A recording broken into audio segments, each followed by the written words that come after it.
Kehamilan pada 26 minggu, ini adalah seorang ibu yang kebetulan datang tanpa rujukan dan kita temukan adanya suatu kelainan pelebaran di ruangan otak, ya, namanya ventriculomegaly di usia 26 minggu. Jadi ibunya ini sebelumnya dikatakan ya normal-normal saja, tidak ada kelainan. Kenapa ibu mau screening? Ingin tahu dok, kok lihat di TikTok dokter memberikan penjelasan, jadi saya ingin melakukan pemeriksaan. Ya, ini saya tampilkan wajah bayi tadi normal, profil wajahnya juga tidak ada masalah. Terus saya tanya, sebelumnya ada masalah enggak Bu? Tidak ada, katanya normal-normal saja. Juga katanya pernah diperiksa 4 dimensi, 3 dimensi, ya itu hanya alat ya. Kita harus bekerja sesuai dengan kompetensi dan kemampuan kita ya. Jika memang ada sesuatu yang tidak jelas ya kita bisa rujuk untuk melakukan pemeriksaan screening. Ini kita lihat organ bagian dalam ya, lambung, tadi kandung kencing. Nah sekarang saya fokus kembali ke bagian kepala, lihat itu. Ini bagian tempurung kepala, ini mata. Coba lihat satu bagian dari sebelah kanan tempurung kepalanya, otaknya ini kosong, isinya air ya, seperti bolong keroak begitu. Ini suatu kasus yang namanya ventriculomegaly. Pelebaran ruang otak sampai jaringan otak ini rusak. Dan kalau ini berlanjut ya menjadi hidrosefalus. Permasalahannya apakah ini tidak diketahui dari awal? Ya saya tidak bisa menjawab. Karena katanya sebelumnya normal-normal saja. Jadi kan antara ini tidak terlihat atau memang ya tidak mengerti apa yang mau diperiksa ya. Jadi sekali melihat kepala dikatakan normal padahal bagian dalamnya rusak ya.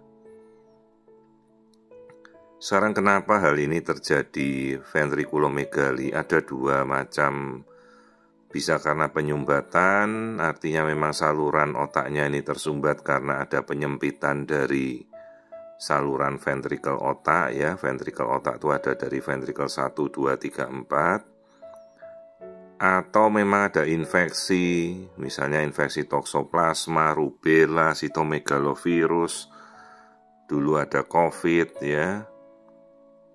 Juga infeksi-infeksi virus lain seperti demam berdarah juga bisa, cacar juga bisa. Makanya hati-hati ibu-ibu kalau ada infeksi cacar atau infeksi yang lain ya, demam berdarah, jangan tidak waspada. Untung kalau sekarang kan COVID sudah berakhir. Lihat ini bagian dalam otaknya kan hancur ya, struktur otak bayi ini rusak. Jadi kalau ada yang nanti tanya penyebabnya kenapa, tadi sudah saya jelaskan ya. Antara kemungkinan dia tersumbat atau infeksi virus, bakteri juga bisa ya, kerusakan otak permanen ini. Jadi kita harus nanti konsulkan ke bagian dokter bedah saraf ya, untuk mungkin dipasang selang, pasang shanting supaya cairan otaknya ini bisa kempes. Ya permasalahannya kan otaknya tidak bisa pulih kembali. Kita kan tidak bisa memperbaiki otak. Spare part otak dari mana? Kita kan tidak bisa membeli spare partnya kan. Peluang yang lain tuh kemungkinan ada kerusakan di sumsum tulang saraf spine-nya, itu tulang belakangnya. Ya, misalnya pecah atau apa, jadi otaknya nih hancur. Jadi kondisi ini sebenarnya tidak serta-merta muncul, ini kan butuh waktu yang lama ya, bisa dari trimester kedua, trimester awal, ini kan sudah menjelang trimester ketiga. Jadi ya itulah, pemeriksaan harus kita lakukan dengan hati-hati. Ini bagian otak belakangnya juga rusak ya, melebar begini ya, namanya megasisterna magna ini. Jadi tolong kalau ibu-ibu periksa ya, ibu-ibu juga tanya, dok bagaimana struktur kepala anak saya ya. Kasihan juga ya tiba-tiba periksa datang dengan gembira ibunya akhirnya ketahuan ternyata kasusnya ada sesuatu masalah di otak. Saya sendiri tidak tahu kenapa ibu ini kok mau ke saya ya. Kadang-kadang ya itu ya, kalau gak ada feeling kok ndak enak ya terhadap kehamilannya, ingin periksa. Sebelumnya dikatakan normal-normal, seharusnya kan ibunya percaya kan kalau dikatakan normal saja kan ya. Kenapa kemudian dia ingin intensif dilihatin, ternyata ya ini ada sesuatu di bayinya. Itulah kadang-kadang ya feeling seorang ibu itu cukup tajam ya terhadap kehamilannya sendiri. Saya tidak tahu kelanjutan kasus ini karena sudah saya kembalikan pada sejawat yang memantau dan pesan supaya nanti begitu lahir yaitu kita konsulkan dokter bedah saraf ya. Ini bagian tulang belakangnya bagus, lurus ya, tidak ada kelainan pada tulang belakang, ketubannya juga normal. Jadi ini suatu kasus ventrikulomegali ya, ventrikulomegali severe, di mana ini bisa berujung menjadi hidrocephalus ya. Kalau hidrocephalus itu udah tidak tersisa lagi jaringan otak, hancur semua ganti air ya. Ini masih sisa separuh jaringan otak, kirinya masih ada tapi yang kanan sudah rusak semua. Ini ketubannya semuanya bagus ya. Posisi bayinya telungkup.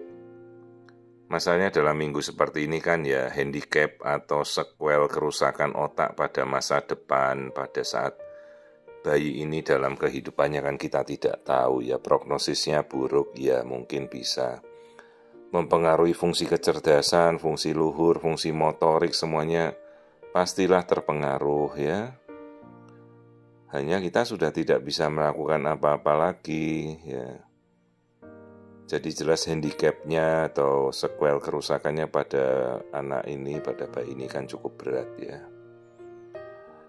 Ya tidak ada yang bisa kita lakukan selain nanti kita mungkin pasang selang untuk supaya jaringan otaknya ini tidak tambah rusak ya. Cuma kan kemungkinan makin progresif ya, lihat itu bagian otaknya separuh sudah hilang semua. Ya ini yang harus kita hati-hati, maka setiap pemeriksaan ayolah kita periksa dengan seteliti mungkin juga demi pasien-pasien kita kelola ya. Kalau memang kita tidak bisa melihat secara jelas, rujuk dan bisa kita minta pemeriksaan pada konsultan feto-maternal ya. Jadi kadang-kadang bukan masalah alatnya, USG-nya 4 dimensi atau 3 dimensi, itu hanya alat saja. Jadi kita selalu memikirkan kemampuan dan kompetensi ya, itu dulu. Sekali lagi, USG 3 dimensi, 4 dimensi itu bukan feto-maternal. Feto-maternal itu suatu sub spesialis keilmuan di mana seorang dokter kandungan harus sekolah lagi, belajar lagi. Ya ini untuk melihat salah satunya kelainan-kelainan bawaan yang kemungkinan tidak terlihat dengan pemeriksaan biasa ya. Bukan masalah alatnya ya. Alat ya di mana-mana sama saja, alat USG macam-macam banyak ya. Ini kita ukur nih pelebarannya. Kalau yang kiri tadi 11 mm, yang kanan sudah rusak sama sekali ya. Jadi suatu kasus ventrikulomegali severe yang sudah ventrikulomegali yang sudah sedemikian parah, hancur separuh jaringan otaknya. Ya orang tuanya sudah saya jelaskan prognosis bayinya bagaimana ya. Peluang-peluangnya, sequel-sequelnya, bisa terjadi cerebral palsy, kelumpuhan, atau mungkin juga kejang-kejang ya, gangguan fungsi motorik, kecerdasan itu bisa terjadi. Namun ya ini sudah, bayinya sudah sedemikian besar ya, tinggal kita nunggu masa-masa dia melahirkan.